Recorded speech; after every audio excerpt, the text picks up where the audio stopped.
Hey, you're watching HuffPost Live. I'm Mark Lamont Hill. From being the baddest man on the planet to being a father and family man. From the streets of Brownsville, Brooklyn to the youngest heavyweight champion in boxing history, Mike Tyson has lived an incredible and controversial life. And now he's telling his own story on stage in a one-man show directed by Spike Lee. It's about to go national. It's called Mike Tyson Undisputed Truth. It's coming to a city near you. And now the champ is here to talk to us about his new show, his new children's foundation, and life. What's happening, Mike? Good to see you. Doing, brother? You know, first of all, I gotta say, it's so striking how calm you are. I think people expect, when they hear about a boxer or they think about a heavyweight fighter, they think about somebody who's always loud and aggressive, but you're actually a pretty laid-back, chill guy. I don't know. I've had a lot of changes in my life, you know. And it's the changes that have made you this way? Yeah. So if I met you 20 years ago, it'd be a little different? Absolutely. Yeah, it would be. Well, one of the things that I noticed lately is that you've been doing a lot of work for others. You've been serving a lot more. The Mike Tyson Cares Foundation is a big deal, and it's something that you really sparked this past year. Yeah, I had my launch this year, and it was something I was really dedicated to, was giving homeless children and children less fortunate than myself a better chance in life. And that's what happened to me. I was from the streets of Brownsville, Brooklyn. Crime infested, drug infested, alcoholic mother, pimp father. Yes, the worst that our people can give this world. That's where I come from. I come from just the dirt of the dirt. There's nobody that I ever knew since I've been to Mexico that I ever saw that was poorer than me and my family. It was just that's just what it was. You know, it's just what it was, and I'm just very grateful that I'm able to get another chance, you know, to live a dignified life. Yeah, and now you're giving that chance to other people through the foundation and through the work that you're doing. I would like to, yeah, you know, I would just like to be a part in serving people less fortunate to myself. When did this change happen? When did you decide that you needed to go in a different direction? I had a 4-year-old daughter named Exodus that passed away in a freak accident, and I didn't know what I was gonna do. I didn't know if I don't know if I was gonna kill some people. I was gonna get really, I don't know. I didn't know what I was gonna do. So I tried I just wanted to do the best I can be in her name. I tried to, it's very difficult, but I'm trying to, you know, and so ironically, every time I get successful, I feel like I'm a piece of property.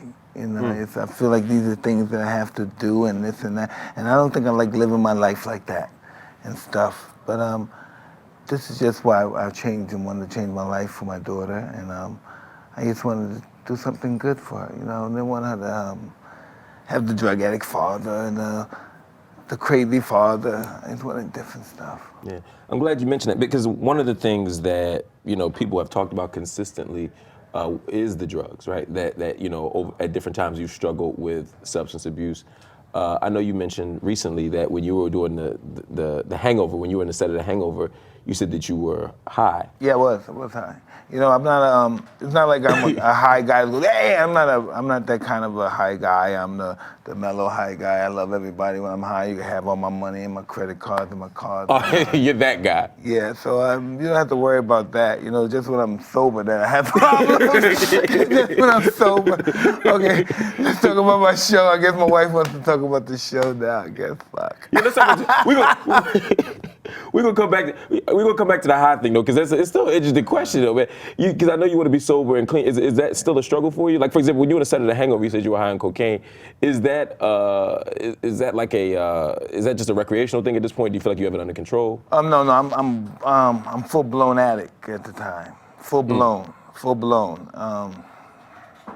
It's a mess. It's a mess, real mess. Nothing to be proud of. Are you clean now? Yes, now I am. I'm very clean. 4 years, 5 years, close to 5. Wow. Well, congratulations on that. One of the things, and I know it's hard for people. It must be hard for people to have to work with you as a publicist, or even in the family sense, because you disclose so much, and that's what we love about you: your honesty, your rawness. And it seems to me that you've taken that honesty now and you've even put it on the stage. You've just, with this one-man show, with the films you've done, the black and white stuff. I mean, you've made your life open to everybody. That's just what everybody knows my life. If I've lied, they know if I'm lying. It's not like it's an open book before I've been open. Yeah. My life was open before I became open. It's just what it is, you know. But you tell some stories. Now, you good. I mean, even on stage, you begin to. In fact, why don't we talk about the one man show a little bit so people can get a sense of what. Well, the one man show is named. It's called Undisputed Truth. It's about a collection of adventures in my life that people really they know the story, but they don't know the underlying story about it. Yeah. And it's just a very interesting. I got a lot of raves for it in Vegas and then on Broadway, and I'm very grateful for that. And to be honest with you, I don't know what the hell I'm doing, but I love what I'm doing. You know what I mean? I'm not gonna ever be rich doing this. I'm not gonna ever be wealthy and make a lot of money and stuff. But I'm gonna have pride in something that I'm doing, and that's something I never did even at the peak of my career. I never had pride in what I was doing. Really? Yeah. When you were heavyweight champion of the world, everyone was scared of you. You were knocking everybody out in the first round. That's what it wasn't done right. You know, I wasn't the right person at that time. I was too young, and I was a megalomaniac, and I believed the shit that was going on, and yeah, that was just the worst time of my life. Wow. You know, that was the worst time of my life.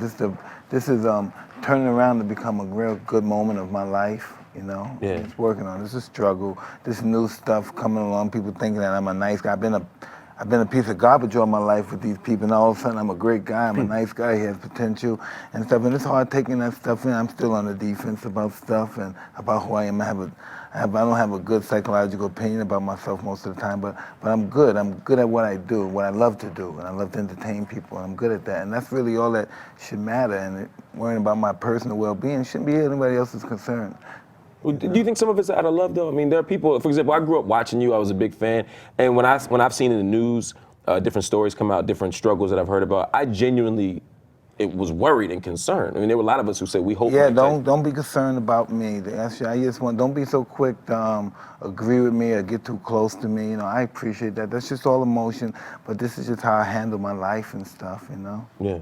Yeah. Now, when you got on this tour, because you said you like to entertain people, but you didn't know you were good at it, did Spike Lee come to you and say, hey, let's work on this project? How did that come together? Someone saw the show in Vegas that worked for Spike, and I believe he asked Spike that you should look at it, and Spike had brought Jimmy Nealon, the famed Broadway mogul, and he invited us to come to Broadway for a week and a half, 2 weeks. Yeah, and then it just took off, and now. Yeah, because in Vegas we had a young lady singing, we had a band, and it was like big action, yeah. And with all that stuff, you know, I could buffer with the band, I could talk to them, so I don't have much pressure on myself. But in New York and on Broadway, it was just really gritty and face-to-face and dealing with your demons in front of a crowd of people. You know, I could deal with my demons, but I could water them down with my band and stuff. Right. Make it a little fun. But I have nobody up there by myself, and I don't have much time for fun.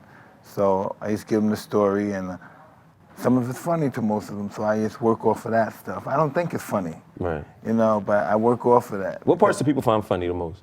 I guess me fighting with Mitch Green, my divorce, a bunch of that stuff. You know, it's a bunch of that stuff. It's funny. I'm glad you mentioned divorce, because one of the stories that came up recently was a story about you and Brad Pitt. No, it got carried away. Somebody, you know, I said me and my wife was getting divorced, and so This is Robin Givens. Yes, Robin Givens, guys. Okay, and so we're getting divorced, and even though we're getting divorced, this is just how this is what's crazy. So you know, we're going to our lawyer, everything, getting divorced. Every morning I go to our house and we have sex, and you know, this is just what it is. We don't want to be with each other, but we're not tired of having sex with each other. I understand. So this happened, so I went to pick her up the next day, because I saw her the day before, so I went the next day, no one was home, and then they pulled up in her car. I knew it was her car because I paid for it. You know, so she pulled over, and I see this little grayish silhouette in the passenger seat. So I'm thinking it's one of her white girlfriends from that whack show, The Head of the Class. Right? But as the show gets closer, no, it's not her white girlfriend from Head of the Class. It's some white guy that she's probably giving head to.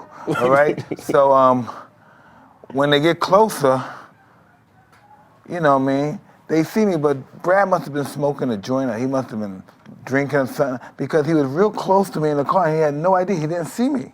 Oh, wow. He didn't appear. But then when he got out the car, he saw me. Oh, shit. You know, and That's the story that we're talking about. But it's not like I saw him, I came to rob, and he was in the stroke mode. See, that's what I heard. No. I heard you walked in the house, and they were in the bed, and you saw it.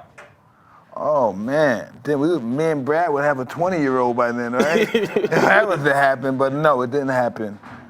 But so you never walked in on him or anything like that. Okay. I wouldn't have cared either, as long as I got my position. So I didn't want to be married to her, but I still wanted to have sex with her and stuff. I was really just burnt out.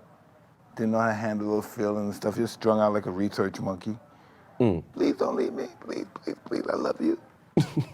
But even this story though, man, it's crazy because for so many people, they saw the Robin Givens, Mike Tyson divorce, and it was like, I hate him, I'm scared of him, I can't be around him. And you're telling a difference. You're saying, look, we were still having sex when all that was happening.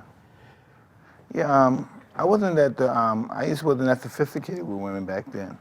I just wasn't. I used to put my whole life in the box, and I was really a smuck. I never really even thought that. Yeah. I was a sucker. I have no good women's skills of dealing with women. How about now? I'm still not that good. I just focus most of my attention on my family now because I'm just not the kind of guy that's just gonna say, well, I'm not gonna be with you no more, I'm gonna be right here. I'm just too cheap. Either I'm gonna be with my wife and we're gonna live this family life, or else I'm gonna be in a fucking cell. Yeah. Okay. That's just how it is. That's how the discriminating of my life is. And you made a good choice. I mean, I think everyone agrees that being with your family, watching you as a father has been inspiring and encouraging. I mean, you seem to take fatherhood very seriously. Well, I try to. It's something new to me. I never was committed to a woman. I've been in love with many women, but I never was committed to them. The fact that I could be married to a woman and say I can't be with another woman was just unheard of.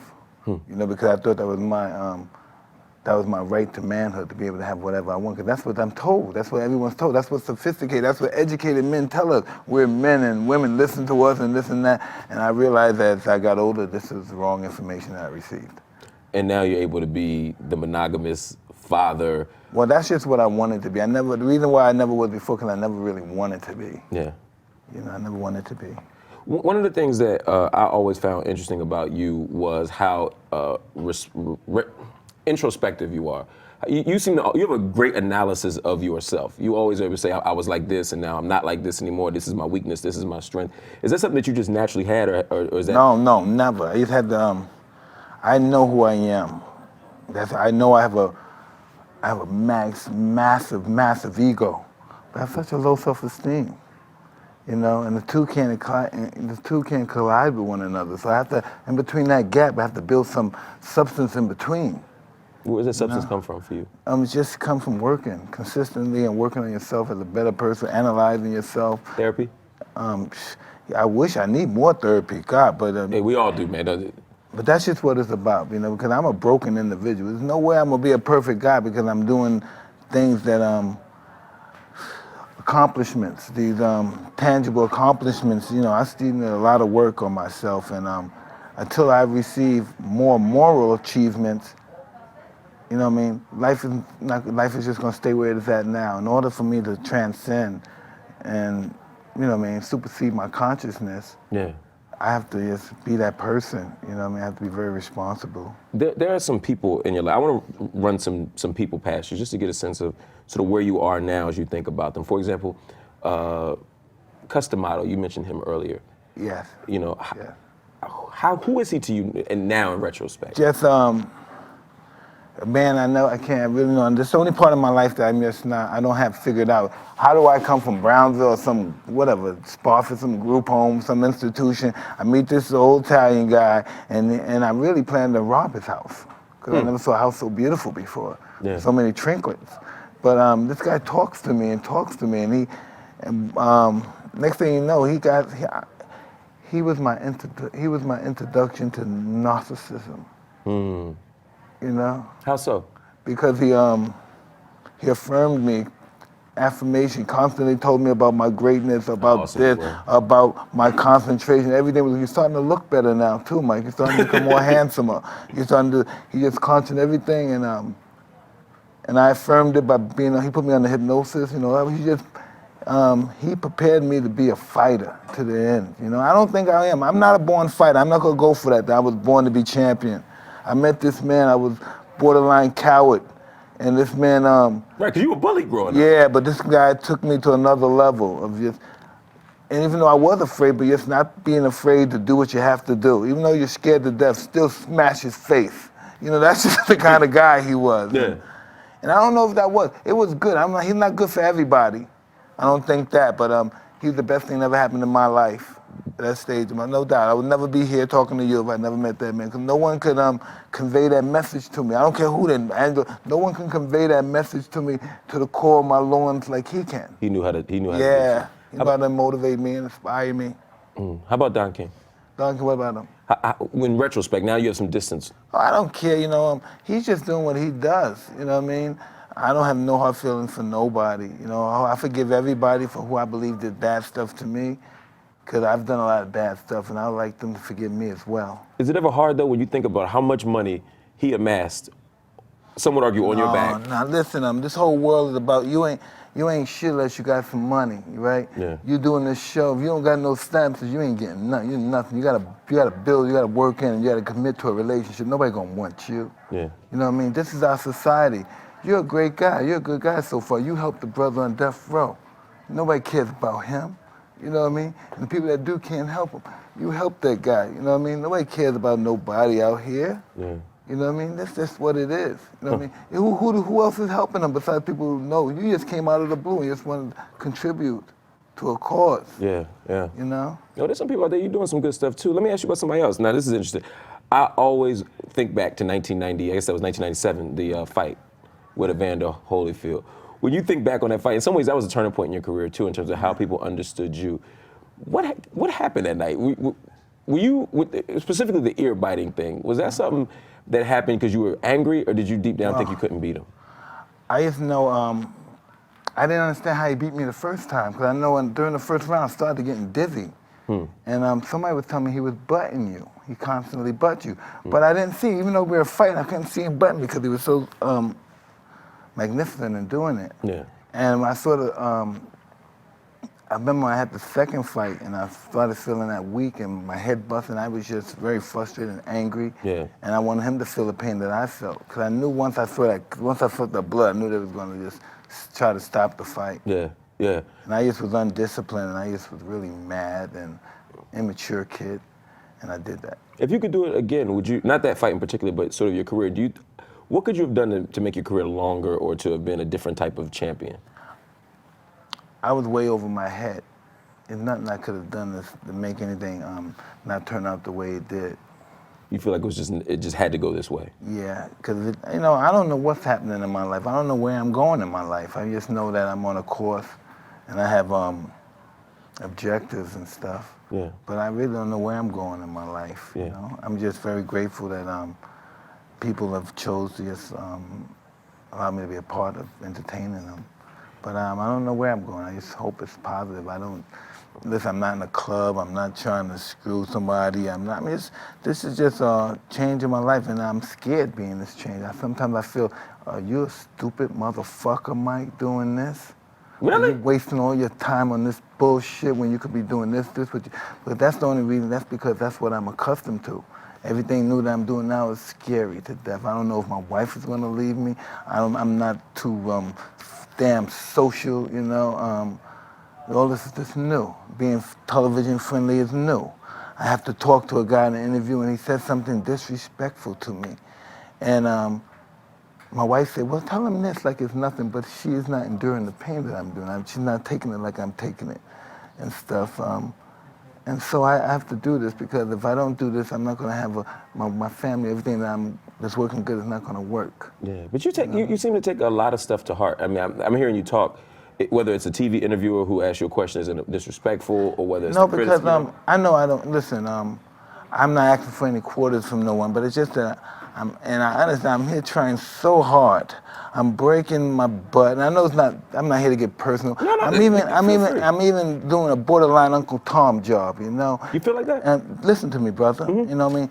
And for this guy to say that you shouldn't be doing this, I'm not gonna get rich or wealthy doing this stuff. Yeah. I'm old to the day I die.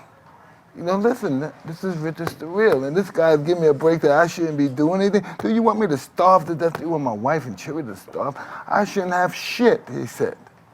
Really? Yes. So I just understand. So what do I do? Since if I'm the old Mike, I would think everybody thinks like that. So I'm gonna stop going on this righteous cause of being a good brother, and I'm gonna start doing bad things. Right. You know, I'm just like those other guys that you know, they feel it's hopeless sometimes. Those guys doing those shootouts, they feel hopeless. That's why they do this. Just so the viewers understand what we're talking about. You're saying that there was somebody who was upset at you for doing the tour? No, he just said, Pete, what do you think about people thinking that you don't deserve to do this stuff? Oh, so they have any success. If I don't do this, I'm going to starve to death. All right, so I'm not going to be a millionaire ever again, okay? So the fact is, why are you marring about me making this little small money? You know what I mean? It's bad enough that I think this is crap the money, but I'm very grateful. Right. And now he doesn't want me to have that either. Oh, he doesn't want me to have that either. And that's the same thing I said this week. That's the same thing I said this week, man, because you know, the SVU stuff just came up, you know, and for those that don't know, Mike Tyson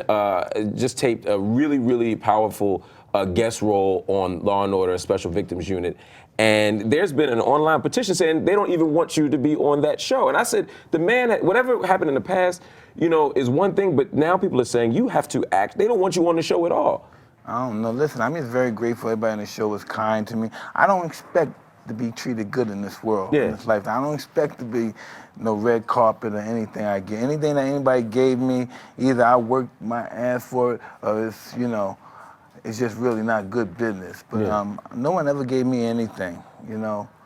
And it's not like I'm gonna get wealthy doing this stuff, but I need the money. And for this guy to say, just you and your family just die and shit. And if I wasn't more experienced, I would take it very personal. Right. I think maybe I should do something. I don't think my wife and them understand really what kind of person I am. I'm really trying hard, and I'm not trying to feel sorry, but I'm really trying hard. Yeah. I'm trying hard, trying really hard. I can see it. Even as you're talking now, I can see, you know, frustration, anger, hurt, all of it is all there because people are constantly pulling at you. And I know in this particular case with the SVU thing, it seems as if they're saying because of your past, because of the conviction before, the rape conviction, they're saying you don't belong on the show with special victims, that is disrespectful to women, that is disrespectful to victims. You've always maintained your innocence, but even if for some reason you didn't, you've paid a debt to society. Is it fair? All right, well, listen like this. All right, well, we're in the, this is the what, SUV, all this stuff. This is the mainstream world, stream world, right? Yeah. All right, so listen, I'm trying my best doing this stuff. If they don't want me there, where do I go? Do I go to porno now? Do I do X-rated film? Do I do adult film? Well, I'm not welcome in this world.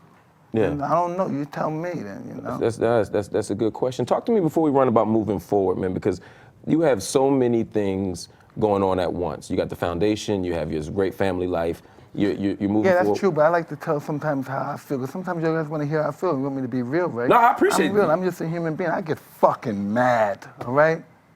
That's just how it is. And now I gotta listen to people dictate to me now, well, Mike, don't do this, don't do this, don't. I'm just trying. This is all new to me, being this Mr. Non-threatening black man. Yeah. So I'm just trying, I'm just really trying.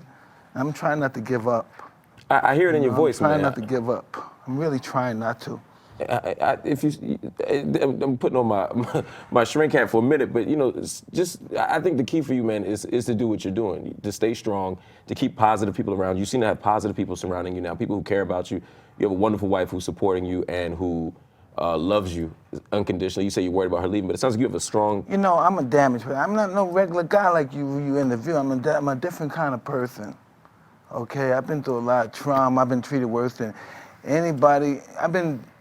Whatever has been done to a human being has been done to me. But listen, I'm trying to do this good guy shit. You know, I'm only a human being. I only can do so much. Yeah. Before I say fuck everybody. Okay? That's just what it is. Well, I don't want you to do that, man. I want you to stay strong and keep doing what you're doing, man, because I think you're moving in a positive direction, man. And we give thanks to you for the time you're giving us today, man. Thank you very much. I appreciate you, man. Love you, man. Stay strong. Whatever I can do, man, let us know, man. Thank you. All right, brother. Stay here at HuffPost Live. The conversation never stops.